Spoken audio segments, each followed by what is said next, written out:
Hey there, welcome back to High Infidelity, the best channel for cheating stories. Like and subscribe to channel for more spicy stories. Now, let's get into today's story video. Fiance is cheating on me and I am heartbroken update. I found out over the weekend that my fiance is very probably, almost 100% certain, cheating on me, and I have never felt more betrayed in my life. Totally saddened and disillusioned, to put it mildly. A condensed rendition of a lengthy story. She told me that she was going to a performance with a friend who had obtained an extra ticket and had asked her if she would like it if she did. I was overjoyed for her and encouraged her to take advantage of the opportunity. Bro, isn't that? A friend texted me later that night, referring to the previous night's events. Another patron at the same performance saw my fiancée and her female friend with two guys and alerted me to the situation. In one of the photographs, of which he provided three, the guy has his arms around my fiancée, who is standing in the middle of the crowd. In another, they are kissing.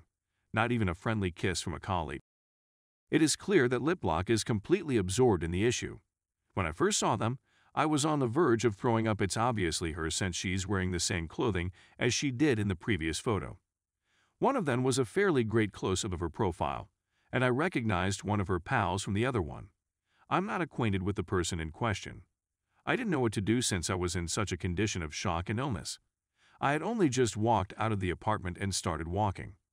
Following that, I reached out to a friend to ask if I might drop by. "Sure," he responded.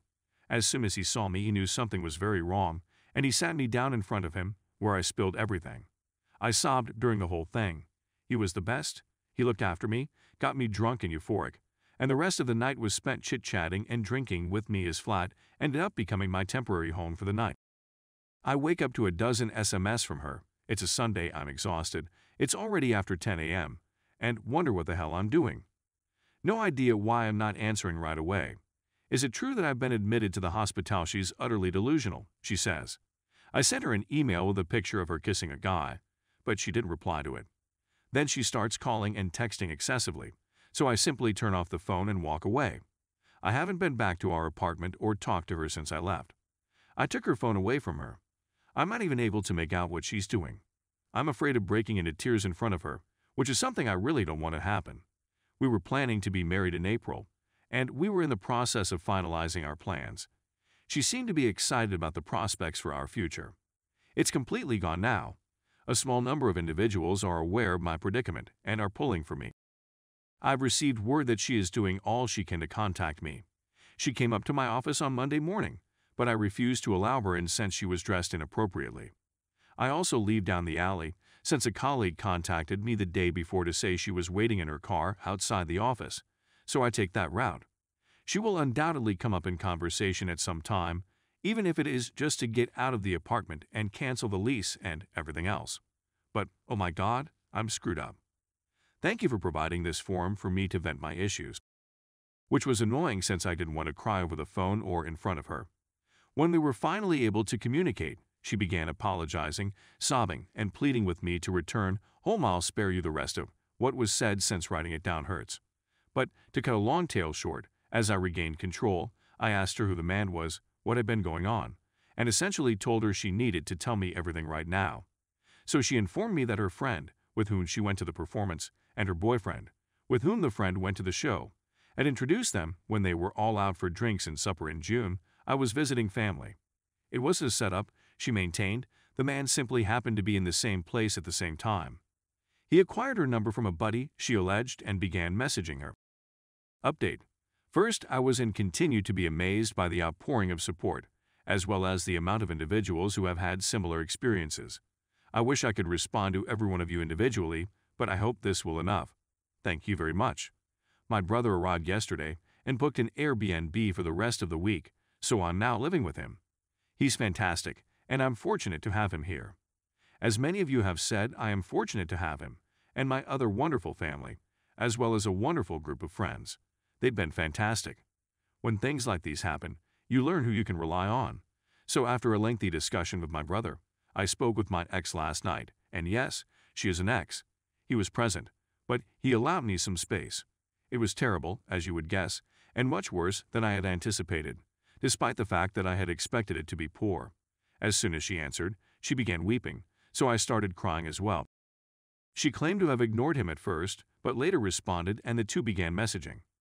She insisted on insisting she had no idea why she had done it. I hate having to write this. She went to his house for drinks and had with him. She said they'd had about a half dozen times, all at his house, after I practically forced her to tell me, but I'm not sure I believe her for reasons I don't want to discuss. I couldn't understand her since she was weeping the whole time, but she kept apologizing and saying she loved me and was sorry. I was actually fighting a want to vomit.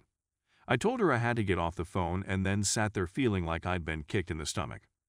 All of this was due to the fact that I couldn't breathe. Worst sensation I've ever had. I went on a solo stroll and just spaced out for a while, then came back and sat with my brother for a while and we spoke, and he just sat there embracing me tightly. I'm not sure what I would have done if he hadn't been there. So there you have it. Last night, I wrote her an email. I told her I'd be getting my things on Saturday with my brother and best buddy. I told her not to come. I informed her that I had previously spoken with the leasing firm. I'm getting out of my lease at the end of October, so I told her she could remain until then. Rent is already paid and I will get deposit back too, which is awesome. I told her to take care of any wedding details. I don't care if we put a deposit down on a reception place that we'll most likely lose. I told her I didn't want anything we had together, and she could keep everything.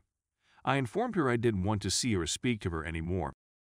She responded this morning, but I haven't read it yet, and I don't intend to do so today. So that's where we are now. Thank you again to everyone who has been so helpful. It means a great deal to me. Story 2.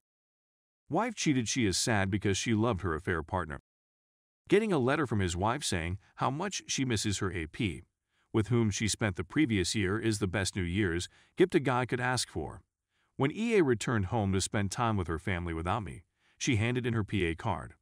Initially, it started in August or September 2020, when her friend confided in her that she was experiencing marital difficulties. So his goal was to put our marriage in risk as well, and I must say that he was successful in his mission. Our relationship, as well as his, is in jeopardy. She states that they have such a strong emotional connection that she is unsure when their friendship changed into an EA. How about the moment you decided to play his therapist? The AP wife called me on September 26th of this year to inform me that our spouses were cheating on us and that they were having weekly calls. There was one video taken in our room while I was sleeping and another video taken in a dressing room when we had gone shopping, and she was trying on clothes. Apparently the AP enjoys making these risky/voyeuristic videos, and my wife was more than delighted to provide him with the necessary materials. After seeing a few of the films, I questioned her about it, which destroyed a lot of my favorite clothes of hers. You can guess what happened after that. She first denied everything, but when I gave her the evidence, she admitted everything.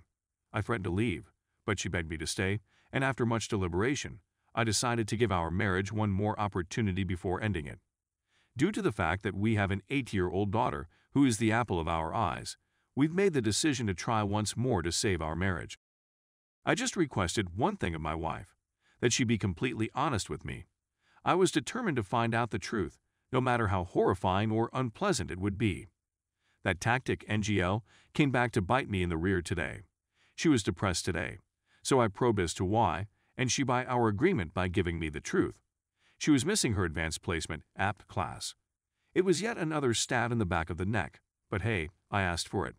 And now I'm here, ringing in the new year with a Reddit post to commemorate the occasion. Even after something as traumatic as this, there must be some couples who have been able to reconcile.